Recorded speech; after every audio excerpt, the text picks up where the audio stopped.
두 번째 4월 16일 두 번째 시간입니다. 오늘은 심판과 구원의 하나님이라는 제목으로 함께 같이 나눠보도록 하겠습니다.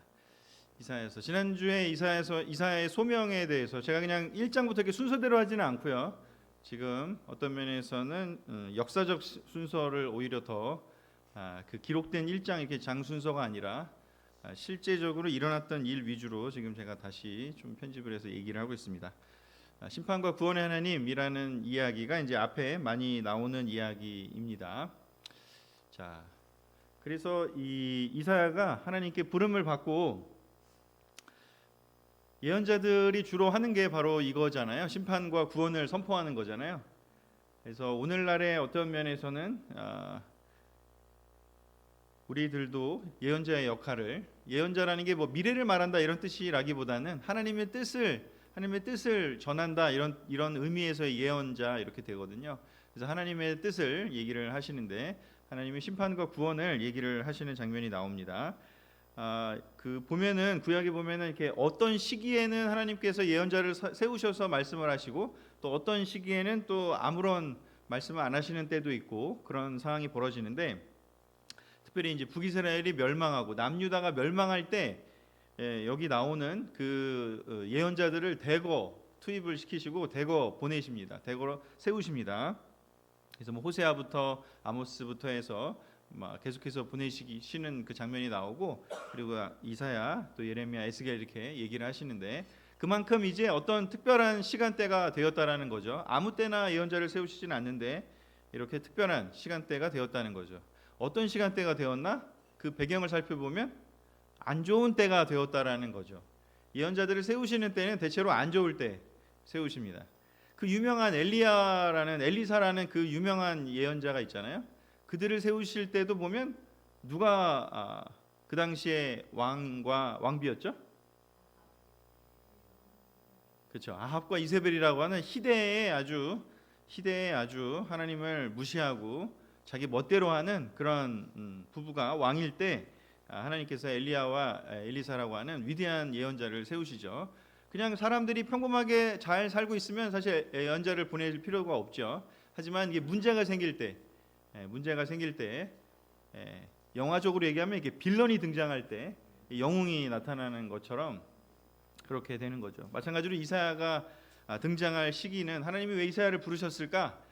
이스라엘의 상태가 지금 좋지 않은 상태이기 때문인 것인데, 그 내용이 이사야서 5장 또 그다음에 1장에 나오는데요. 제가 세 가지를 적어왔습니다. 첫 번째 구절을 보면 5장 8절인데, 집과 땅을 계속 사들여 다른 사람이 살 공간도 남기지 않고 혼자 살려고 하는 사람에게 화가 있을 것이다. 지금 이스라엘의 상태가 지금 이런 상태입니다. 일부의 사람들이 집과 땅을 계속 사들여서 부가 그 소수의 사람들에게 집중이 되고 다른 사람이 살 공간에 대해서는 생각도 안 하고 그냥 자기만 잘 먹고 잘 살겠다 하는 그런 권력자들이 등장을 하게 됩니다. 그 대표적인 또 이 장면 말고도 이 뒤쪽에 보면 20몇 장쯤에 가보면 거기에 보면 이제 셈나라고 하는 사람이 나오는데, 그도 또한 왕궁에서 일한 사람이었는데 자기의 그 무덤을 아주 화려하게 꾸미기 위해서 그 공간을, 그 땅을 사는 그런 이야기가 나오는데, 그것에 대해서 하나님이 처벌하시는 내용도 나옵니다. 제가 이전에 아모스서 할 때 아마 잠깐 얘기를 했지만, 이 기원전 8세기 되기 전까지는 그런 유물들이 발굴이 되지 않는데, 이제 이 아모스와 그 다음에 이사야가 등장하는, 이런 예언자가 등장하는 그 시기쯤 되면 그때부터 이제 커다란 이렇게 대지의 그런 어떤 고고학 발굴도 일어난다는 거죠. 집과 땅을 그냥 크게 만들어서 자기들만 부유하게 사는, 다른 사람들이 살지 않는 빈익빈 부익부가 이제 커지는 상황이 됩니다. 그리고 주로 그것이 지도자들이 그렇게 일들을 벌이고 돈 많은 사람들이 그런 일을 벌이는 거죠. 그리고 두 번째 14절엔 또 뭐라고 얘기하냐면, 이제 무덤이 입을 크게 벌려 예루살렘의 귀족들과 술로 흥청거리며 떠들어대는 많은 백성을 삼켜버릴 것이다.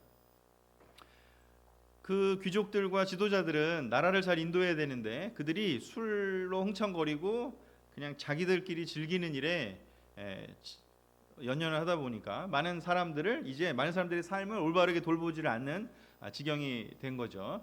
그리고 이사야서 1장을 보면 이제 슬프다 범죄한 나라여 부패하고 악한 백성이여 너희가 여호와를 저버리고 이스라엘의 거룩하신 하나님을 배신하였다. 원래 이스라엘은 다윗의 왕조였고 하나님께서 하나님 말씀에 근거해서 사람들을 인도하라고 세우신 나라잖아요. 근데 그러한 역할을 하나님이 부여한 그 역할을 이제 잊어버리고 부패하고 악한 욕심만 많고 교만해지고 이제 하나님을 버리고 세상 다른 주변의 나라들처럼 이제 빈익빈 부익부 그리고 제국의 형태로 강한 사람이 약한 사람을 괴롭히는 범죄한 나라가 되고 있습니다. 그래서 지금 이사야가 세워져야만 했고 그 결과가 반드시 하나님은 그냥 그렇게 잘못되는 일에 대해서 그냥 내버려 두고 끝내는 일은 없습니다. 그래서 그 예언자를 세워서 이제 경고를 하시게 되고 심판을 선언하시게 되는 것이죠. 이거는 이제 사회 전체적인 이야기인 것이죠. 어떤 면에서는 지금 뭐 우리나라나 전 세계도 뭐 2000 몇백 년 전과 비교해 봤을 때 뭐 비슷한 측면도 있지 않나라는 생각이 들고요. 사회가 이렇게 어떻게 보면 안 좋게 돼가고 있는 상황에서 이제 교회는 어떻게 되는가, 그 종교는 어떻게 되는가, 하나님께 드리는 그 예배는 어떻게 드리는가를 봤을 때 이사야서 1장 13절과 15절인데요. 제가 저기를 못 넣네요. 자, 그렇게 구절을 보면 이제 예배도 또한 이제 문제가 생기는 걸 보게 됩니다. 사회가 문제가 생기면 그것은 예배랑도 연결이 돼 있죠. 일상생활의 죄가 형식적인 예배로 이어지게 되는데요. 같이 한번 읽어보겠습니다. 시작. 너희는 무가치한 재물을 더 이상 가져오지 말아라. 너희가 분향하는 것도 나는 싫어졌다. 너희가 초하루와 안식일과 그 밖에 명절을 지키고 종교적인 모임을 지키면서도 악을 행하는 것을 내가 참아 볼 수 없구나. 너희가 지키는 초하루와 그 밖에 지정된 명절을 내가 싫어하는 것은 그것이 오히려 나에게 짐이 되어 내가 감당하기에도 지쳤기 때문이다. 하나님이 지치셨대요. 사람들이 예배는 드리러 오는데 뭐 제물도 가지고 오고 뭐 희생 제물도 가지고 오고 분향도 하고 또 날도 지키고 명절도 지키는데 그 모임을 가지는데 예배 드리는 모임은 하는데 근데 그 모임이 끝나고 나면 다 가서 그냥 악을 행하는 거예요. 아무런 그 삶과의 예배가 연결성이 하나도 없어요. 교회는 많은데 나라의 정의가 바로 세워지는 일과는 너무 거리가 멀고 일요일에는 예배드리고 평일에 가가지고는 다 죄짓고 다 탐욕에 동참하고 다 범죄하고 흥청망청 쾌락을 즐기고 자기의 이익을 위해서 모든 것을 하게 되는 그런 이제 사회가 된 거죠. 그래서 여기 이제 하나님이 내가 너희가 하는 그렇게 지키는 그 명절 너무 싫다, 감당이 지쳤다라고 얘기를 합니다. 자, 이렇게 얘기를 하시면 재물도 가져오지 말라고 하면 이게 정말로 그냥 예배 드리지 마, 가져오지 마, 헌금도 하지 말고 그냥 다 하지 마 그런 뜻일까요? 아니죠. 제대로 예배를 드리라는 뜻이지 이렇다고 해서 다 하지 말라고 해서 예배를 드리지 말라는 게 아니죠. 제대로 된 예배를 드려라. 오늘 찬양에도 아까 나왔잖아요. 마지막에 나는 예배자입니다. 마지막 그 요한복음이 마지막에 떴는데 혹시 보셨나요? 네, 신령과 진정으로 드리는 예배를 드려라. 예수님도 그렇게 얘기를 했죠. 예수님도 11조를 얘기할 때 11조 하지 말라고 얘기하신 게 아니라 올바른 11조를 하라고 얘기하셨고 예배를 드리되 올바른 예배를 드려라 얘기를 하신 거죠. 그래서 그 말을 들을 사람들에게 이렇게 경고를 내리시는 일이 이제 이사야를 통해서 일어납니다.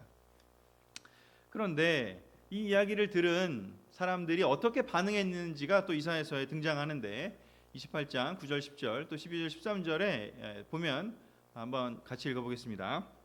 시작. 그들은 나에 대해서 불평하며 이렇게 말하고 있다.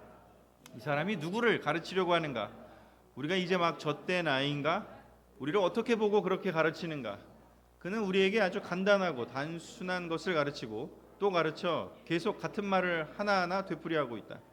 여호와께서 그들에게 안식과 위안을 주겠다고 말씀하셨으나 그들은 여호와의 말씀을 듣지 않았다. 그래서 여호와께서 다시 그들에게 아주 간단하고 쉬운 말로 하나하나 되풀이해서 가르치실 것이나 그들은 간단하고 단순한 말씀에도 걸려 넘어지고 부러지고 덫에 걸려 사로잡힐 것이다. 여기에 나는 이사야입니다. 그래서 이사야가 하나님의 뜻을 전했습니다. 너네 그렇게 예배드리면 안 돼. 그렇게 악을 행하면서 이렇게 썬데이 크리스천의 삶을 살면 안 돼. 라고 요즘 말로 하면 그렇게 얘기한 거죠. 예배는 드리면서 온갖 악은 다 행하고 그게 무엇이냐? 그건 하나님을 올바르게 예배드리는 게 아니다.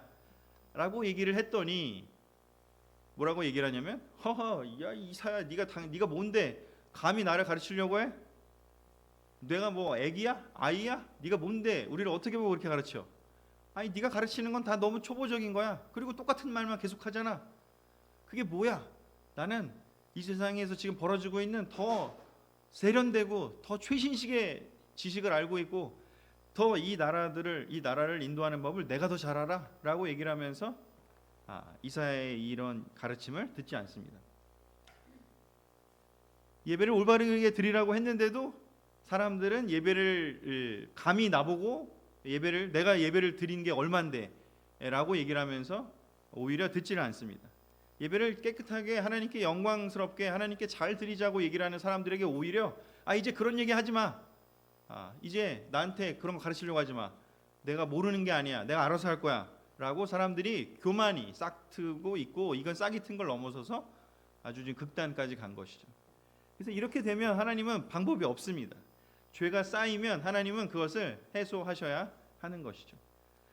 아까 저기 나온 이 얘기들 말고 오늘은 이 시간도 한정되어 있기 때문에 이사야서를 읽어보면 또는 열왕기를 읽어보고 또 역대기를 읽어보면 그 당시에 사회가 얼마나 타락했는지 억울한 사람들의 죽음이 너무 많고요. 억울한 그런 이야기들이 너무 많은 거죠.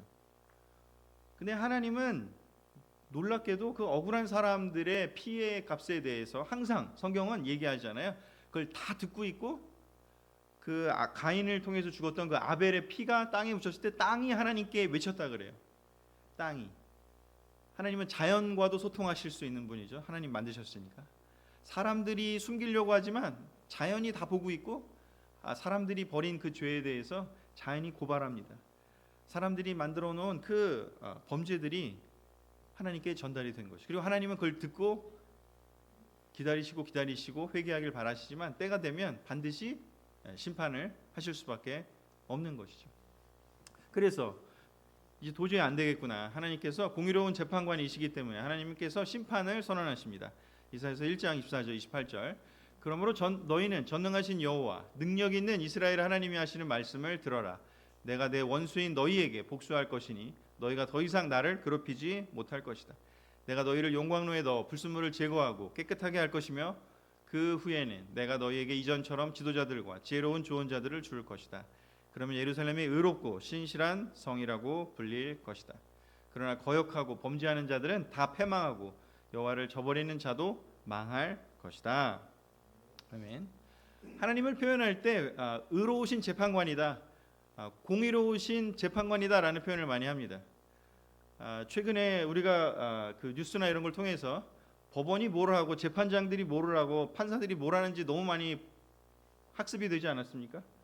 재판을 잘못하는 걸 보면서 이건 아니지라는 생각들도 하는 경우들이 있지 않습니까?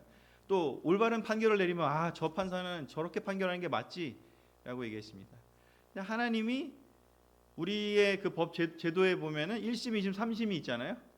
마찬가지로 하나님이 본인을 표현할 때 뭐라고 얘기하냐면 최종 심판하시는 최종 심판관이라고 얘기를 하는 것입니다. 사람들을 통해서 하나님이 세우신 재판관들이 올바른 판결을 내려야 되는데 사람들이 그 판결을 공의롭게 정의롭게 안 내리면 그 다음에 하나님이 최종 판결을 내리신다는 거죠. 사람들이 숨기려고 해도 안 된다는 겁니다.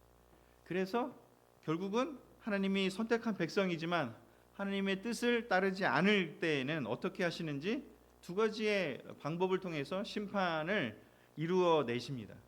첫 번째는 무엇이냐면 예언자들을 통해서 먼저 경고를 하십니다. 아까 제가 이 말씀을 드렸다시피 평화롭고 좋을 때는 하나님이 사람들을 특별히 세우지 않아도 되는 거죠. 하지만 이제는 안 되겠다 싶을 때 항상 심판하시기 전에는 하나님께서 예언자들을 세우셔서 보냅니다.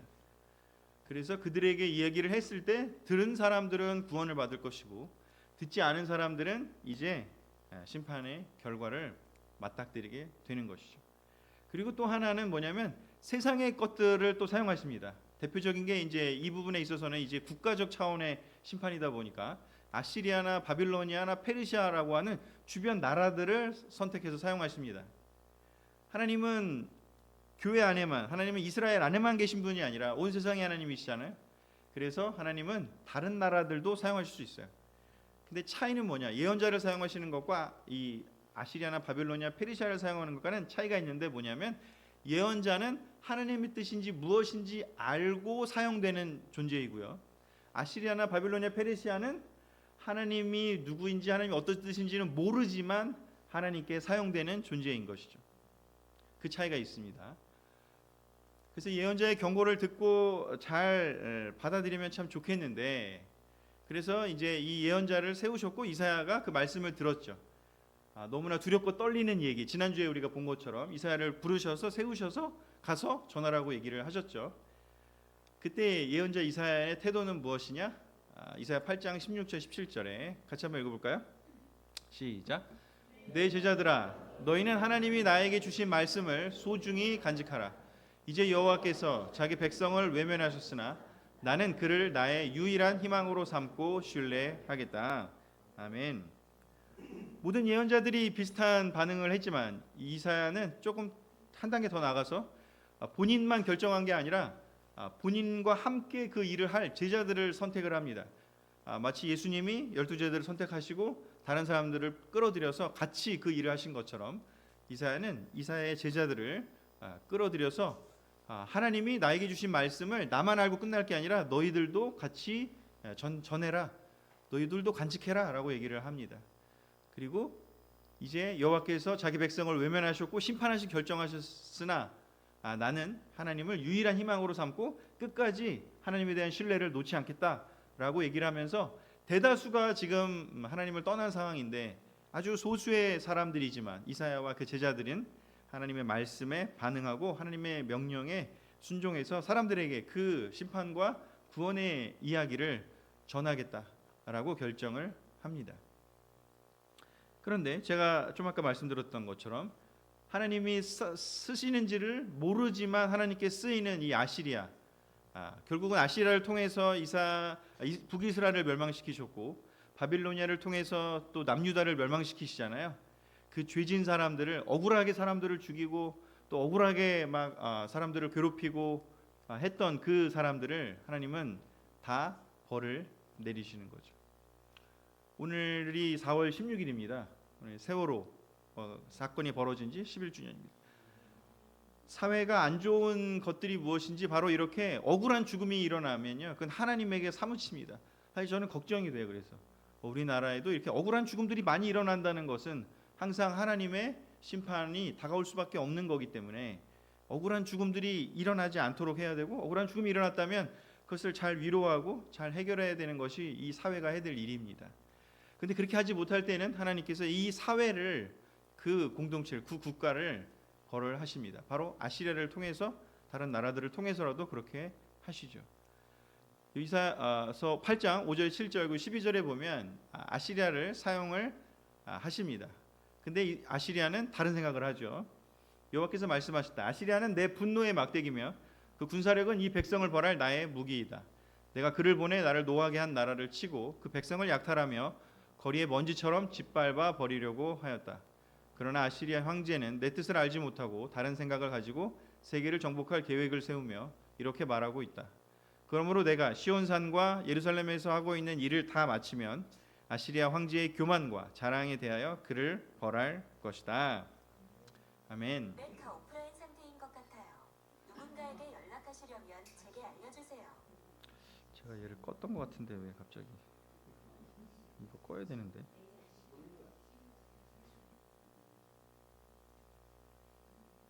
죄송합니다.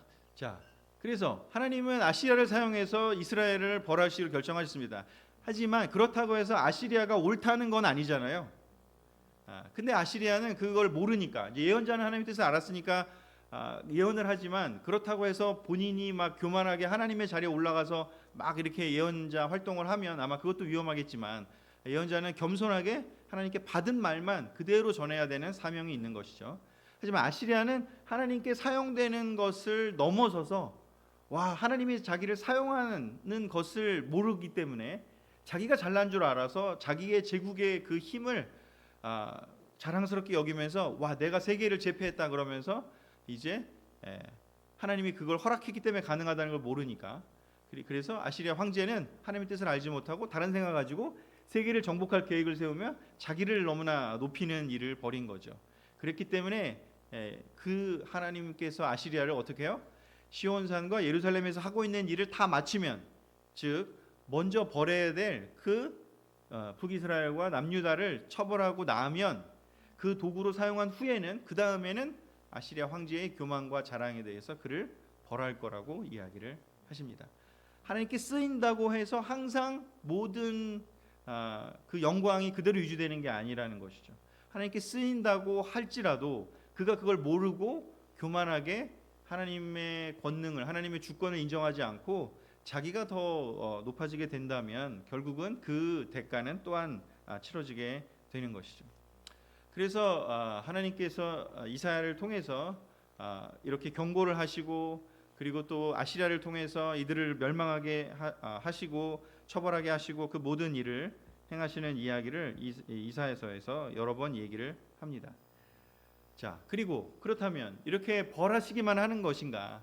그렇지 않죠. 우리가 또 이사야서를 초대교회 형제자매들이 너무 사랑했고 또 우리도 사랑하는 그 이유는 무엇인지, 이사야가 단지 이스라엘의 그 벌만 얘기한 게 아니라 궁극적으로 하나님이 이제 이스라엘 백성들을 넘어서서 온 세상에 펼쳐 보이시는 하나님의 은혜와 하나님의 능력을 보여줬기 때문이죠.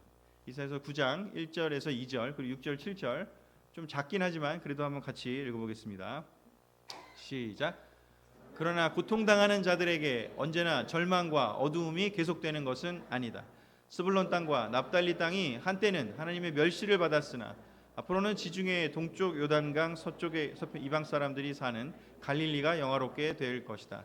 흑암 가운데서 걸어다니던 백성이 큰 빛을 보았고 죽음의 그늘진 땅에 사는 사람들에게 빛이 빛이었다.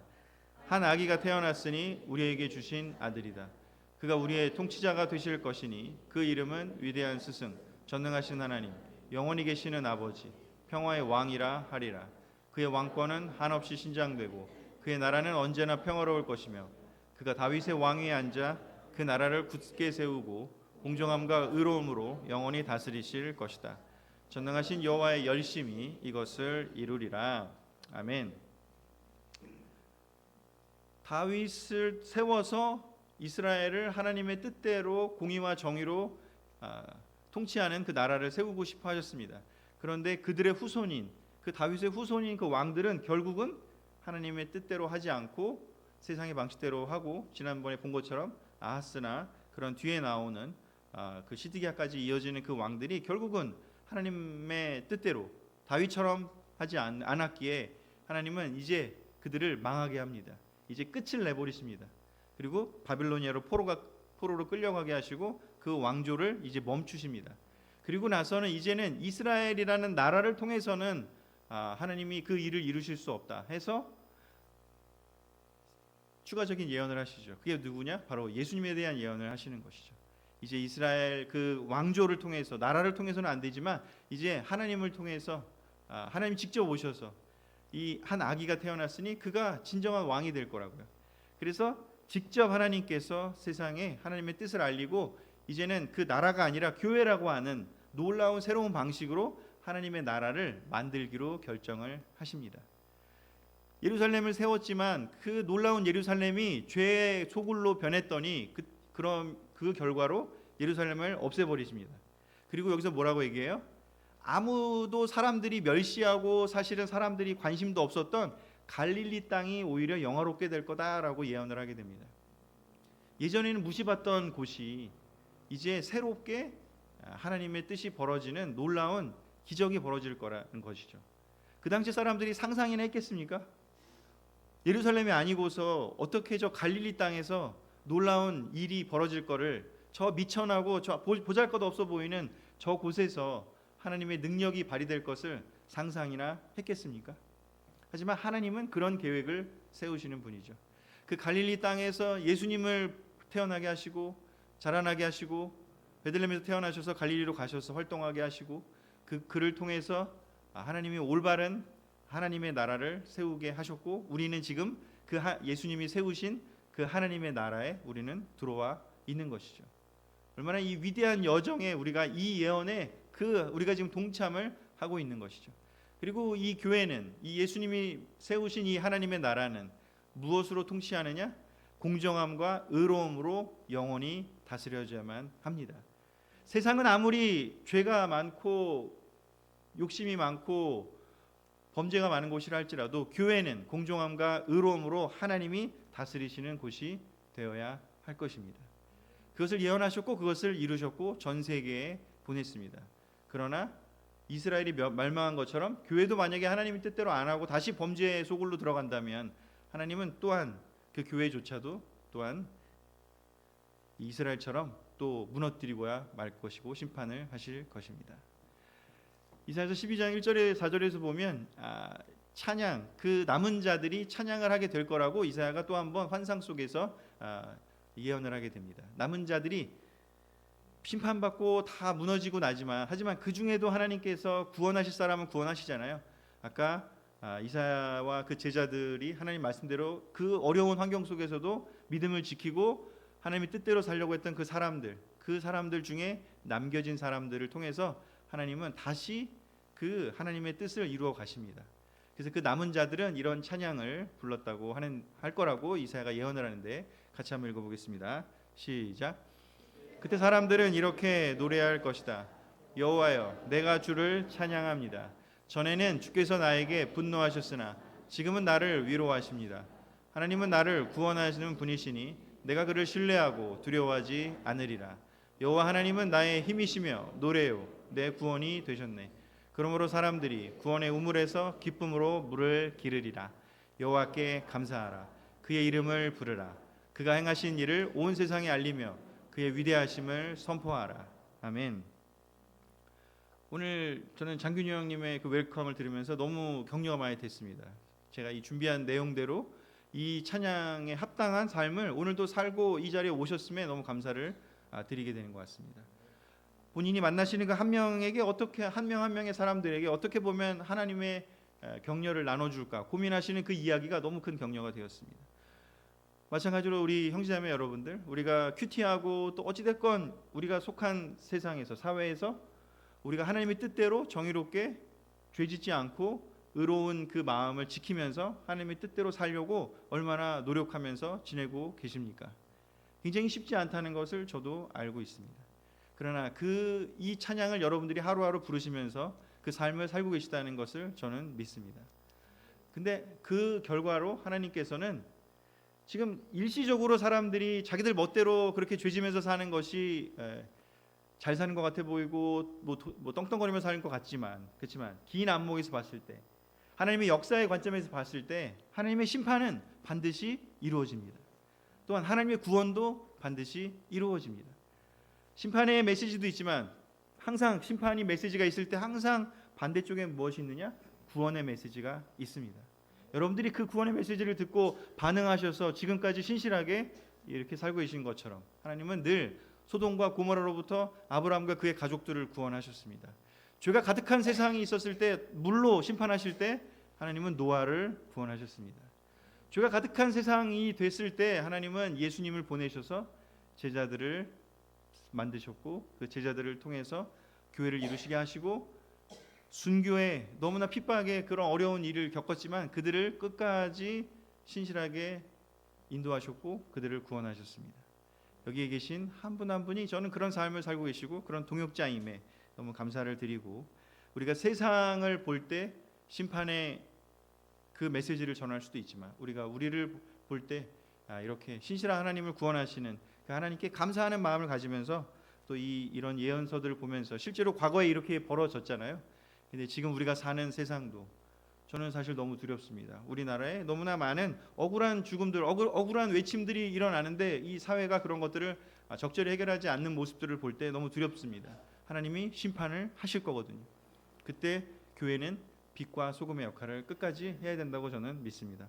여러분들도 그런 분들이고요.